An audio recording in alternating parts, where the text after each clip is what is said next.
വർഷ രാവിലെ സ്റ്റുഡിയോയിലേക്ക് പോയിരിക്കാൻ കേട്ടോ. ഈ സമയത്ത് ശ്രുതി അവളുടെ പാർലറിലേക്കും ശ്രുതിയാണെങ്കിൽ അവൻ്റെ ഷോപ്പിലേക്കും അങ്ങനെ എല്ലാവരും ഓരോരോ ജോലിക്കായിട്ടും പോയിരിക്കുന്നുണ്ട്. രേവതിയും സച്ചിയും എല്ലാവരും ഓരോ ജോലിക്ക് പോയിരിക്കാൻ കേട്ടോ. അങ്ങനെ ഇരിക്കുന്ന സമയത്ത് സ്റ്റുഡിയോയിൽ നിന്ന് കുറച്ച് നേരത്തെ ഇറങ്ങാണ് നമ്മുടെ വർഷ. അങ്ങനെ ശ്രീകാന്തിനെ കാണാനായിട്ടും പോകുന്നുണ്ട്. ശ്രീകാന്തിൻ്റെ അടുത്ത് പോയിട്ട് ജ്യൂസൊക്കെ കുടിച്ചിട്ട് അവൾ തിരികെ സ്റ്റുഡിയോയിലേക്ക് പോകാനായിട്ടും ഒരുങ്ങുന്നുണ്ട്.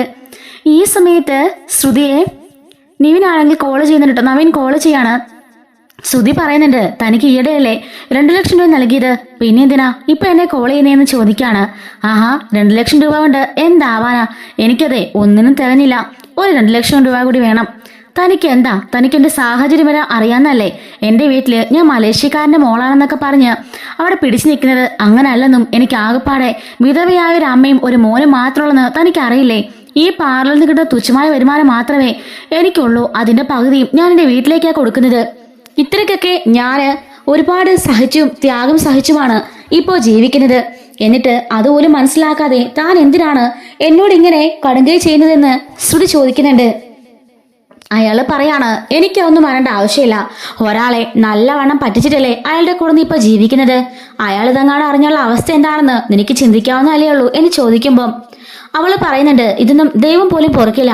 ഞാൻ എന്തുമാത്രം കഷ്ടപ്പെട്ടിട്ടാണ് ആ കാശൊക്കെ ഉണ്ടാക്കി തരുന്നതെന്ന് നിനക്കറിയുമെന്ന് ചോദിക്കാണ്. ഞാൻ അന്നേ പറഞ്ഞ ആഗ്രഹം സാധിച്ചെന്നുണ്ടെ ഇപ്പൊ ഇതിന്റെ ഒന്നും ആവശ്യം വരില്ലായിരുന്നല്ലോ, ഞാൻ ആരോടും ഒന്നും പറയില്ലായിരുന്നല്ലോ എന്ന് ചോദിക്കുമ്പം ശ്രുതി പറയാണ്, അതിന് എന്നെ കിട്ടില്ല. ഞാനിപ്പോ അവനെ ചതിക്കായിരിക്കും, പക്ഷെ മറ്റു രീതിക്കും ഞാൻ അവനൊരിക്കലും ചതിക്കില്ല. അന്ന് തന്നെ എന്റെ കല്യാണം അറിവില്ലാത്ത പ്രായത്തിൽ നടന്നാണ്. ഒരുപാട് ദുരിതങ്ങൾ ഞാൻ അനുഭവിച്ചു. അതിനുശേഷം ഒരുപാട് കാലം ഞാൻ മറ്റൊരു ജീവിതം നോക്കി പോയിട്ടേ ഇല്ല. ശ്രുതിയെ കണ്ടപ്പോഴാണ് എനിക്ക് ഇഷ്ടമായത്. അതുകൊണ്ടാണ് ഞാൻ ശ്രുതിയുടെ കൂടെ ജീവിക്കാനും ഉറപ്പിച്ചത്. അല്ലാതെ അവനോടുള്ള ഇഷ്ടം കൊണ്ടാണ്, അല്ലാതെ ഞാൻ ഒരു തെറ്റും ചെയ്തിട്ടില്ല എന്നും ശ്രുതി പറയുന്നുണ്ട്.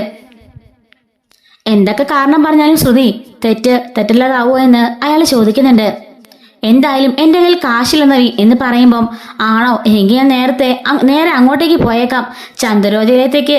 നിന്റെ അമ്മായിമ്മയുടെ കാര്യമൊക്കെ എനിക്കറിയാം, അവർ ജഗജാല കില്ലാടിയാണെന്നും അറിയാം. എങ്കിൽ അവരോട് പോയി തന്നെ ആദ്യം കാര്യങ്ങൾ അവതരിപ്പിച്ചേക്കാം, അവർ കാര്യങ്ങളൊക്കെ അറിയട്ടെ എന്ന് പറയുമ്പം ശ്രുതി ചോദിക്കാണ്, താൻ എന്തിനാ എന്നെ അങ്ങനെ ടോർച്ചർ ചെയ്യുന്നത്? അവരെങ്ങാണത് അറിഞ്ഞാൽ പിന്നെ ഞാൻ അവിടെ നിൽക്കാൻ പോലും സാധിക്കില്ല.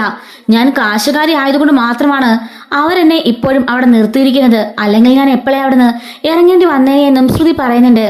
എനിക്കതൊന്നും വരേണ്ട ആവശ്യമില്ല, ഞാൻ പറഞ്ഞല്ലോ എനിക്ക് ആവശ്യമുള്ളത് കാശാണ്, തന്നേക്ക് ഞാൻ അങ്ങ് പൊയ്ക്കോളാം എന്നും പറയുന്നുണ്ട്. ഇങ്ങനെ സംസാരിച്ചുകൊണ്ട് നിൽക്കുമ്പോഴേക്കായിരിക്കും ശ്രുതി കോള് ചെയ്യുന്നത്.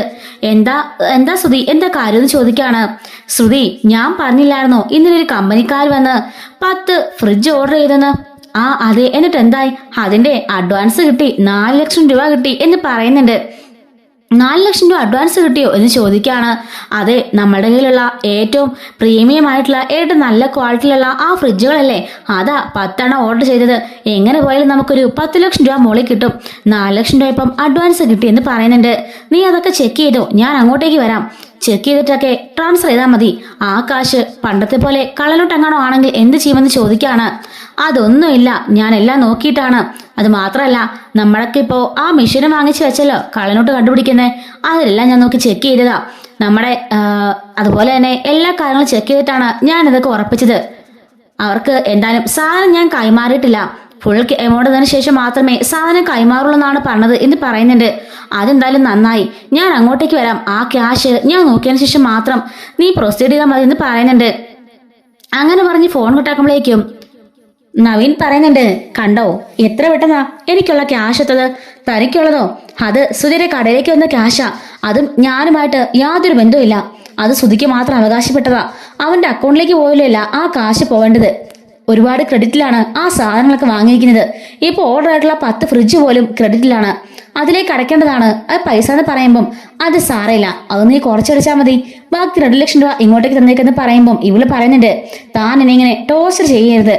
അയാൾ എത്ര കഷ്ടപ്പെട്ടാ അത് ഉണ്ടാക്കാൻ തനിക്ക് അറിയാമെന്ന് ചോദിക്കുമ്പം എനിക്കൊന്നും അറിയേണ്ട ആവശ്യമില്ല കല്യാണി എന്ന് പറയുമ്പോഴേക്കും അവൾ ഞെട്ടലോട് കൂടിയിട്ട് അവന്റെ മുഖത്തേക്ക് നോക്കുന്നുണ്ട്. നവീൻ പറയാണ്, ഞാനിവിടെ ഒരു 20 മിനിറ്റ് വെയിറ്റ് ചെയ്യും. അത് കഴിഞ്ഞാൽ നിന്റെ ഭർത്താവുള്ള കടയിലേക്ക് ഞാൻ കയറി വരും. അതിനു മുമ്പേ കാശും കൊണ്ട് ഇങ്ങോട്ടേക്ക് വരുന്നതായിരിക്കും നിനക്ക് നല്ലത് എന്ന് പറയുന്നുണ്ട്. ഒരു നിവൃത്തിയുമില്ലാതെ ശ്രുതി നേരെ അവളുടെ കടയിലേക്ക് ചെല്ലുന്നുണ്ട്. അങ്ങനെ ആ ക്യാഷൊക്കെ വാങ്ങുകയും ബാക്കി ഡീറ്റെയിൽസ് എല്ലാം നോക്കുകയും ചെയ്യുന്നുണ്ട്. അങ്ങനെ ഈ 4 ലക്ഷം രൂപ ക്രെഡിറ്റിലേക്ക് ഇട്ടേക്കെന്ന് ശ്രുതി പറയാണ്. ഞാൻ അടച്ചോളാന്ന് പറഞ്ഞിട്ട് ശ്രുതി ആ കാശും കൊണ്ടും പോകുന്നുണ്ട്. ബാക്കി കാശും കൊണ്ട് ആള് വന്നിട്ട് ആ ഫ്രിഡ്ജുമായിട്ടും പോകുന്നുണ്ട് കേട്ടോ. ഫ്രിഡ്ജുകളൊക്കെ അവിടെ നിന്ന് ഡെലിവറി ആയി പോകുന്നുണ്ട്. അങ്ങനെ ശ്രുതി ഇന്ന് ഭയങ്കര ഹാപ്പിയാണ്. ഒറ്റ ദിവസം കൊണ്ട് തന്നെ 10 ലക്ഷം രൂപയുടെ കച്ചവടം നടന്നല്ലോ. ആ ഒരു ക്രെഡിറ്റും അവസാനിച്ചു എന്നുള്ള സമാധാനത്തിലിരിക്കുകയാണ് നമ്മുടെ ശ്രുതി. അതേസമയത്ത് തന്നെ ശ്രുതി ആ കാശുമായിട്ട് നേരെ നവീന്റെ അരികിലേക്ക് വരുന്നുണ്ട്. 4 ലക്ഷം രൂപയാണല്ലോ, എനിക്ക് അത്രയൊന്നും വേണ്ട, ഞാൻ ചോദിച്ച 2 ലക്ഷം രൂപ മാത്രം മതി, ബാക്കി 2 കൊണ്ട് നീ അടച്ചോ എന്ന് പറയുമ്പം ഇതൊക്കെ ഇനി അക്കൗണ്ട്സിൽ വരാനുള്ളതാ. അപ്പൊ ശ്രുതി ചോദിക്കുമ്പം ഞാൻ എന്ത് പറയും ചോദിക്കാണ്. അതൊന്നും എന്നെ ബാധിക്കുന്നതല്ല, എന്ത് പറയുന്നത് നിന്റെ ഇഷ്ടമാണ്, നിനക്ക് എന്തും പറയാം, അതൊക്കെ എന്തിനാ എന്നോട് പറയാൻ ചോദിച്ചിട്ട് അവൻ അവിടുന്ന് ആ 2 ലക്ഷം രൂപ വാങ്ങിച്ചുകൊണ്ടിരിക്കുകയാണ്. ഈ സമയത്തായിരിക്കും നമ്മുടെ വർഷ അതിലൂടെ പാസ് ചെയ്ത് പോകുന്ന കേട്ടോ. അപ്പൊ ശ്രുതിയെ കണ്ടുകൊണ്ട് തന്നെ അവളോടെ ഇറങ്ങുന്നുണ്ട്. ഇറങ്ങി അരികിലേക്ക് പോകാൻ തുടങ്ങുമ്പോഴായിരിക്കും കല്യാണി എന്നും പറഞ്ഞ് ഇവൾ അവളെ വിളിക്കുന്നത്. കല്യാണിയോ, ശ്രുതി ചേച്ചിക്ക് അങ്ങനെ ഒരു പേരുണ്ടോ എന്ന് ആലോചിച്ചുകൊണ്ട് വർഷ അവിടെ നിൽക്കുന്നുണ്ട്. അങ്ങനെ പറഞ്ഞുകൊണ്ട് വർഷ അവര് പറയുന്നതൊക്കെ ശ്രദ്ധിക്കുന്നുണ്ട്. ഈ സമയത്ത് നവീൻ പറയുന്നുണ്ട്, ഇത് 2 ലക്ഷം രൂപയായില്ലേ, ഇനി അടുത്ത മാസം മതി. ശ്രുതി പറയുന്നുണ്ട്, എപ്പോഴും വന്ന് കാശ് ചോദിച്ചാൽ എന്റെ കയ്യിലൊന്നും എടുക്കാറുണ്ടാവില്ല, ഞാൻ ബാങ്കൊന്നും അല്ല, ഇപ്പൊ തന്നെ ശ്രുതി തന്നതിൽ നിന്നുമാണ് 2 ലക്ഷം രൂപ നിനക്ക് നൽകിയത്. അടുത്ത മാസം കണക്ക് ക്ലോസ് ചെയ്യാൻ നേരം ഈ 2 ലക്ഷം രൂപ ചോദിക്കുമ്പം ഞാൻ എന്ത് പറയുമെന്ന് ചോദിക്കാണ്. കള്ളം പറയാൻ നീ നല്ല മിടിക്കല്ലേ കല്യാണി, നീ തന്നെ അങ്ങ് പറഞ്ഞാ മതി, അതൊക്കെ പറഞ്ഞ് നീ അവനെ സോൾവ് ചെയ്യുന്നൊക്കെ എനിക്കറിയാലോ, പഠിച്ച് കള്ളിയല്ലേ നീ, അല്ലെങ്കിൽ പിന്നെ കല്യാണം കഴിഞ്ഞ് നീ ശ്രുതിയെ കല്യാണം കഴിക്കുമോ എന്ന് ചോദിക്കാണ്. വർഷത കേട്ട് ഞെട്ടുന്നുണ്ട് കേട്ടോ. കല്യാണം കഴിഞ്ഞോ, എന്തൊക്കെയാൾ പറഞ്ഞേ എന്നാലോചിക്കാണ്. പിന്നെ നിനക്കൊരു മോനുള്ള കാര്യം പോലും അവൻ അറിഞ്ഞിട്ടില്ല, മോൻ വളർന്ന് 10 വയസ്സോളമായി, എന്നിട്ടും അവൾ എല്ലാവരും മറച്ചു വെച്ചിരിക്കുകയാണ് എന്ന് പറയുമ്പം ഇത് കേട്ട് ആകെപ്പാടെ ഷോക്കായി നിൽക്കാണ് വർഷ. ശ്രുതി ചോദിക്കുന്നുണ്ട്, താൻ എന്തിനാ അതൊക്കെ ഇങ്ങനെ ഉറക്കെ വിളിച്ചു പറഞ്ഞത്? അല്ല, ഞാനറിഞ്ഞ സത്യം ആരെങ്കിലൊക്കെ അറിയട്ടെ, വേണ്ട ഇപ്പോഴൊന്നും ആരും അറിയണ്ട, എങ്കിലല്ലേ മാസം എനിക്ക് ആവശ്യമുള്ളപ്പോ ഈ കാശൊക്കെ കിട്ടുള്ളൂ. ഞാനേ പുതിയൊരു വീട് വെക്കാൻ തുടങ്ങിയിട്ടുണ്ട്, അപ്പം നിന്റെ സഹായം ഞാൻ പ്രതീക്ഷിക്കുന്നു കേട്ടോ പറയുമ്പം അവള് പറയുന്നുണ്ട്, എന്റെ കയ്യില് എവിടുന്ന് കിട്ടാനാ, എന്റെ സ്വന്തം പാർലർ പോലും എന്റെ കൈവിട്ടു പോയി, ഞാനിപ്പോ അവിടുത്തെ വെറും ഒരു സ്റ്റാഫാ, മാസം തുച്ഛമായ ശമ്പളമാ എനിക്ക് കിട്ടുന്നത്, അതിൽ നിന്ന് വേണം ബാക്കി എല്ലാ കാര്യങ്ങളും ഞാൻ ഓടിക്കാൻ. ഇവ ബിസിനസ് ഒന്ന് സ്റ്റാർട്ട് ചെയ്ത പിന്നെയാണ് ഞാനൊന്ന് നേരെ നിൽക്കുന്നതെന്ന് ശ്രുതി പറയുന്നുണ്ട്. അതൊന്നും എന്റെ വിഷയമല്ലല്ലോ ശ്രുതി, ആദ്യം തന്നെ ഈ കാര്യങ്ങളൊക്കെ നീ അവനോട് പറഞ്ഞെന്നെങ്കിലേ എന്തെങ്കിലും വിഷയം ഉണ്ടാവായിരുന്നോ? അതെല്ലാം മറച്ചു വെച്ച് നീ അവനെ കല്യാണം കഴിച്ചതല്ലേ, നിന്റെ അമ്മായി പറഞ്ഞാലേ നല്ല സുഖമായിരിക്കും, നീ ഒന്ന് വിവാഹം കഴിച്ചതാണെന്നും നിനക്കൊരു മോനുണ്ടെന്നും മലേഷ്യയിൽ നിന്റെ ആരും ഇല്ലെന്നും നീ ഒരു ദരിദ്രവാസി കുടുംബത്തിൽ പിറന്നാണെന്നൊക്കെ അറിഞ്ഞാലേ എല്ലാവർക്കും നല്ല ഇഷ്ടമായിരിക്കും നിന്നോട്, നിന്റെ അമ്മായിമ്മ അപ്പൊ തന്നെ നിന്നെ കയ്യെപ്പിടിച്ച് ഇറക്കി വിടുമെന്ന് പറയുന്നുണ്ട്. ഇതൊക്കെ കേട്ട് അന്താളിച്ച് നിൽക്കാണ് വർഷ. വിശ്വസിക്കണോ വേണ്ടയോ ഒന്നും അറിയാത്തൊരു അവസ്ഥയിൽ നിൽക്കാണ്. ശ്രുതി പറയുന്നുണ്ട്, മതി, നിനക്ക് കിട്ടാനുള്ള പൈസ കിട്ടിയാലോ, ഇനി മിണ്ടാതെ പോയിക്കോ, മേലെ എന്നെ കാണാനോ എന്നെ വിളിക്കാനോ വരരുത്, ഇതിലും ഭേദം എല്ലാ സത്യങ്ങളും പറഞ്ഞിട്ട് അവിടെ നിന്ന് ഇറങ്ങി പോകുന്നതാ എന്ന് പറയുന്നുണ്ട് ശ്രുതി. നീ പറഞ്ഞോ, ധൈര്യം ഉണ്ടെങ്കിലേ നീ പറ, നീ ഒരു ദരിദ്രം പിടിച്ചുള്ളന്നൊക്കെ അറിഞ്ഞാലേ നിന്റെ അമ്മായിമ്മ അപ്പൊ തന്നെ നിന്നെ പുറത്താക്കും എന്ന് പറയുന്നുണ്ട്. കാശില്ലാത്ത നിന്റെ അമ്മായിമ്മയ്ക്ക് യാതൊരു വിലയില്ലല്ലോ, എല്ലാ കാര്യങ്ങളെ ഞാൻ അറിയുന്നുണ്ട്, സാരയില്ല ഞാൻ നിന്നെ പിടിച്ചോളാം എന്നും പറഞ്ഞിട്ട് അയാൾ അവിടുന്ന് പോകുന്നുണ്ട്. ശ്രുതി ആകെപ്പാടെ വിഷമിച്ചവിടെ നിന്നിട്ട് അകത്തേക്ക് കയറി പോവാണ്. ഈ സംഭവങ്ങളെല്ലാം മറിഞ്ഞെന്ന് കേട്ട വർഷയ്ക്ക് എന്ത് ചെയ്യണമെന്ന് അറിയില്ല. പോയി ശ്രീകാന്തിനോട് പറഞ്ഞാലോ എന്ന് ആലോചിക്കാണ്. അപ്പൊ തന്നെ വണ്ടി എടുത്തുകൊണ്ട് നേരെ ശ്രീകാന്തിനെ കാണാനായിട്ട് ഹോട്ടലിലേക്ക് പോവാണ്. ശ്രീകാന്തിന്റെ ഓർഡർ എടുത്തോണ്ടിരിക്കായിരിക്കും. ശ്രീകാന്ത് ഇങ്ങോട്ട് വന്നേന്ന് പറയുമ്പം കസ്റ്റമർ ഇരിക്കുന്ന കണ്ടില്ലേ, മിണ്ടാതെ പോന്ന് പറയുമ്പം അത്യാവശ്യം ഈ കാര്യമാണ് വാന്നും പറഞ്ഞിട്ട് അവന്റെ കയ്യെ പിടിച്ച് വലിച്ചോണ്ട് പോവാണ്. ശ്രീകാന്ത് വേറൊരാളെ അങ്ങോട്ടേക്ക് അപ്പോയിന്റ് ചെയ്തിട്ട് അവൻ ഇറങ്ങി പോകുന്നുണ്ട്.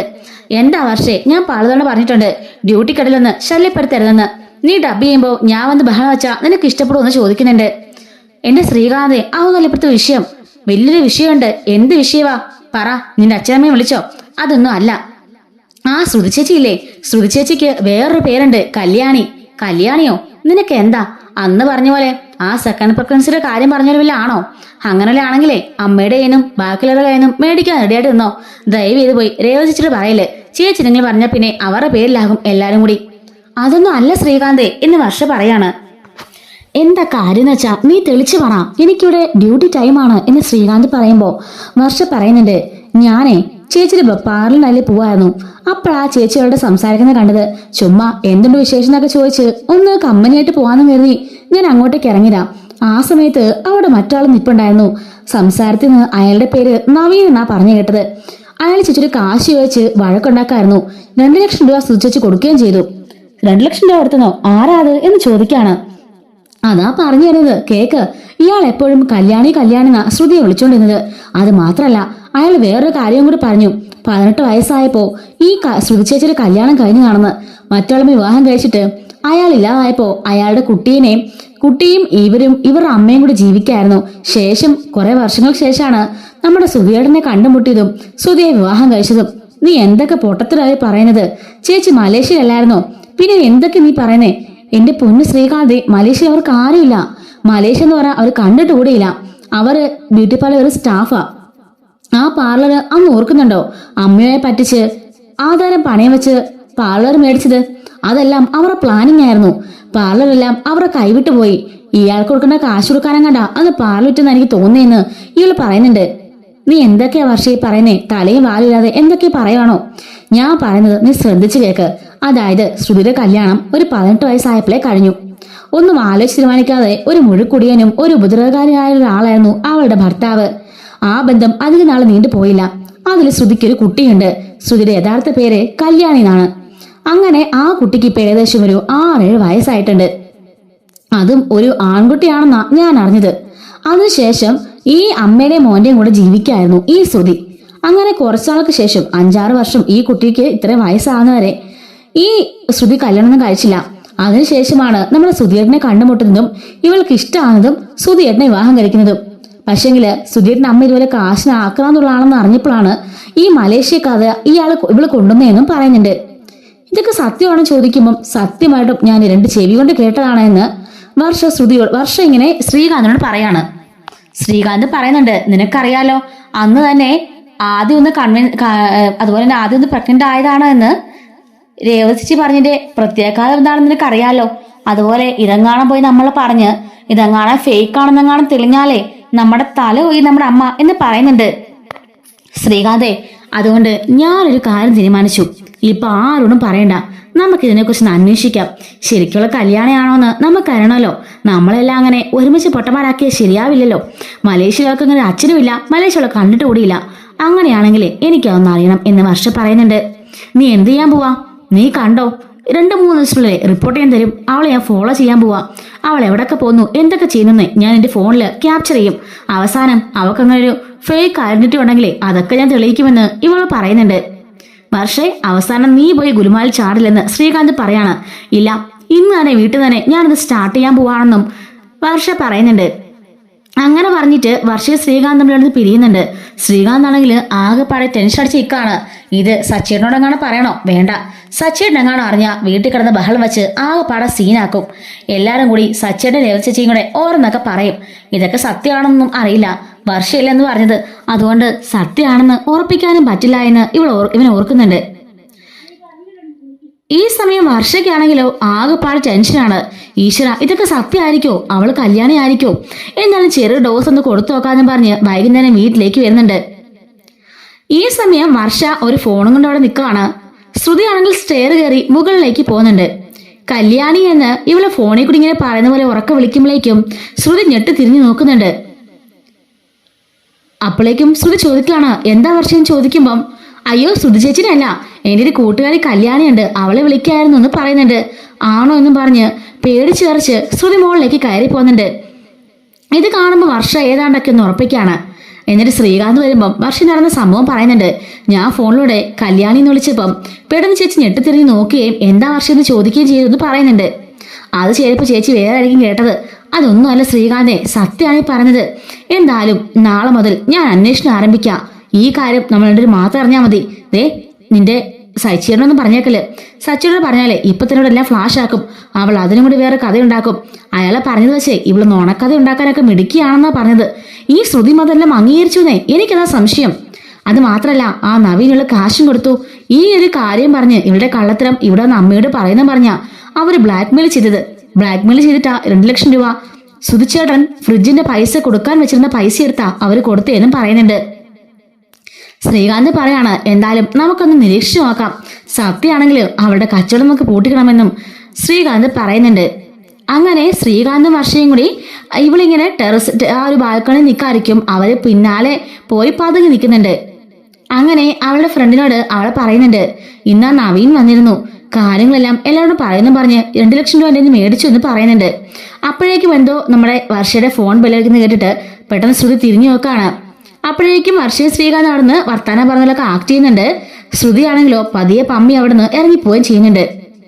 വർഷ പറയാണ്, അമ്മയ്ക്ക് വിളിക്കാനുള്ള സമയം ഇപ്പൊ എങ്ങോട്ട് ശ്രീകാന്തേ, ഞാൻ പറഞ്ഞ സത്യം മനസ്സിലായില്ലേ? രഹസ്യം മറയ്ക്കാൻ വേണ്ടി നവീന് 2 ലക്ഷം രൂപ കൊടുത്തു എന്നാ അവള് പറഞ്ഞത്. അത് നീ കേട്ടല്ലോ എന്ന് പറയുമ്പം അത് ഞാൻ കേട്ടു വർഷേ. അപ്പൊ നീ പറഞ്ഞതിൽ എന്തൊക്കെയോ സത്യം ഉണ്ടല്ലേ? പിന്നെ ഞാൻ പറഞ്ഞത് കള്ളത്തരമാണെന്നാണോ നീ ഇപ്പോഴും ഓർത്തിരിക്കുന്നേ? അതല്ല, നിനക്ക് തെറ്റുപറ്റിയതാവെങ്കിലോ എന്നാണ് ഞാൻ ഓർത്തത്. ഒന്നുമല്ല, എന്തായാലും ഇനി ഞാൻ അവളെ വെറുതെ പോകുന്നില്ലെന്ന് വർഷ പറയുന്നുണ്ട് കേട്ടോ. അങ്ങനെ ശ്രീകാന്തും വർഷയും കൂടിയിട്ട് അവളെ അന്വേഷിക്കാൻ, അതായത് അവളെ പിന്നാലെ പോയി ഫോളോ ചെയ്യാൻ ആരംഭിക്കുന്നുണ്ട്. ഈ ഒരു സ്റ്റോറി നമുക്ക് അടുത്ത വീഡിയോയിൽ പറയാം കേട്ടോ. മിസ്സാതിരിക്കാൻ ചാനൽ സബ്സ്ക്രൈബ് ചെയ്ത് ഇപ്പൊ തന്നെ സപ്പോർട്ട് ചെയ്യണം കേട്ടോ. Thanks for watching.